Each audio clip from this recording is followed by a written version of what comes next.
Hello दोस्तों, welcome to my channel. आज हम डिस्कस करेंगे ये भी पीसीएस मेंस का जो पेपर हो रहा है जनरल स्टडीज थर्ड का। तो इसका तो पता ही होगा, सेक्शन ए बी में रहता है। सेक्शन ए में आपको 10 क्वेश्चन करने होते हैं जो 125 शब्दों में लिखने होते हैं। दूसरे सेक्शन में 200 शब्दों में लिखने होते हैं। तो सेक्शन ए का पहला क्वेश्चन क्या है? तो इसमें खाद्य प्रसंस्करण संबंधी उद्योगों को प्रोत्साहन देने के लिए संबंध में भारत सरकार की नीतियों का मूल्यांकन करना है। Evaluate the policies of government of India regarding the promotion of food processing and related industry. और सेकंड है, किसानों की सहायता के लिए ई तकनीक के प्रयोग के निहितार्थों को समझाएं। तो explain the implication of using e technology to help the farmer. और तीसरा है, भारत में भूमि सुधारों के क्रियान्वयन में प्रमुख चुनौतियां कौन सी हैं? इन चुनौतियों के निस्तारण हेतु सुझाव दीजिए।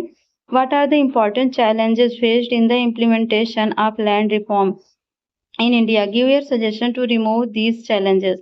चौथा है, भारत सरकार के बजट बनाने की प्रक्रिया समझाइए। योजना व्यय एवं गैर योजना व्यय में क्या अंतर है?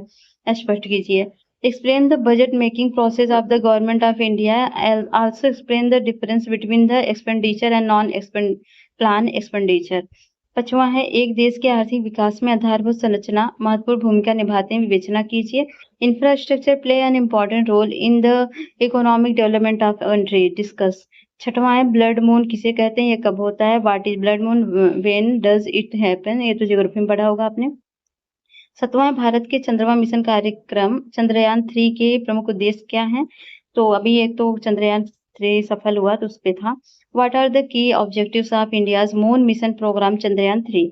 साइबर अपराधों से देश की सुरक्षा को बड़ा खतरा है, इन अपराधों से देश को कैसे बचाया जा सकता है?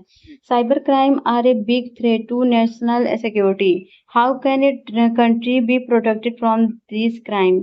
नौवां है, भारतीय सुरक्षा बलों को अधिक सशक्त कैसे बनाया जा सकता है? अपने सुझाव दीजिए। How can India security forces be strengthened?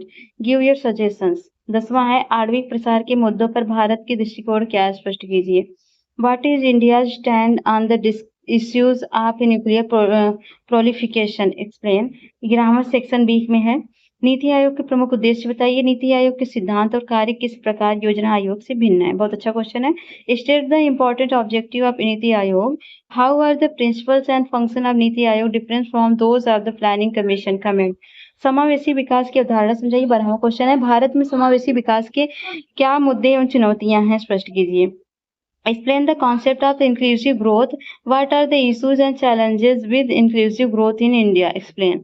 17वां, सतत विकास लक्ष्यों को प्राप्त करने के लिए भारत में किए जा रहे विभिन्न प्रयासों का वर्णन कीजिए। Describe the various effort being made in India to achieve the sustainable development goal. 14वां है, खाद्य की सुरक्षा हेतु विभिन्न उपायों के बावजूद बृहद चुनौतियां बनी हैं, भारत के संदर्भ में व्याख्या कीजिए।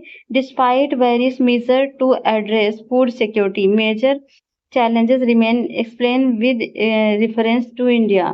15वां है, सार्वजनिक वितरण प्रणाली पीडीएस ने सिद्ध किया कि वह वर्षों से कीमतों के स्थिरीकरण तथा उपभोक्ता की पहुंच वाली कीमतों पर खाद्यान्न उपलब्ध करवाने में सरकार की नीतियों का सबसे महत्वपूर्ण अस्त्र रहा है। कथन की व्याख्या कीजिए। The public distribution system has proved to the most effective instrument of government policies over the year in stabilizing price and making food available to consumer at affordable prices. Explain the statement। ये काफी corona में काफी helpful हुआ था। 16वां है, भारत में ऊर्जा संसाधनों की लगातार बढ़ती मांग को पूरा करने के लिए क्या कदम उठाए जा रहे हैं? विशेष रूप से अच्छे एवं टिकाऊ ऊर्जा संसाधनों के संदर्भ में चर्चा कीजिए।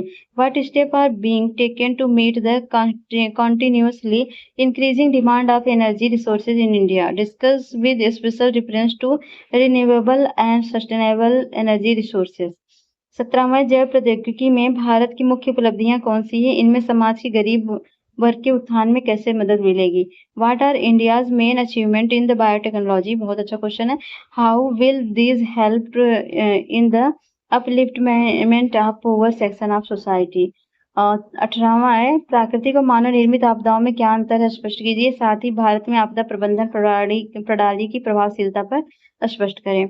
तो distinguish between natural and man made disaster, also elucidated the effectiveness of the disaster management system in India. 19वां है अवैध धन हस्तांतरण देश की आर्थिक संप्रभुता के लिए प्रभुता के लिए गंभीर खतरा है। सूचना और संचार प्रौद्योगिकी ने इसे ज्यादा चुनौतीपूर्ण बना दिया है। व्याख्या कीजिए। Money laundering poses a serious threat to the country economic sovereignty. Information and communication technology has made it more challenging. Explain.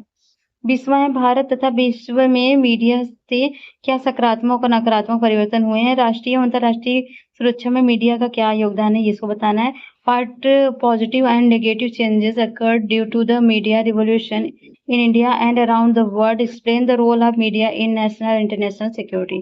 तो ठीक है, ये सारे क्वेश्चन है। आपने कितना किया कमेंट बॉक्स में जरूर बताइएगा। मिलते हैं नेक्स्ट वीडियो में, तब तक के लिए जय हिंद जय भारत।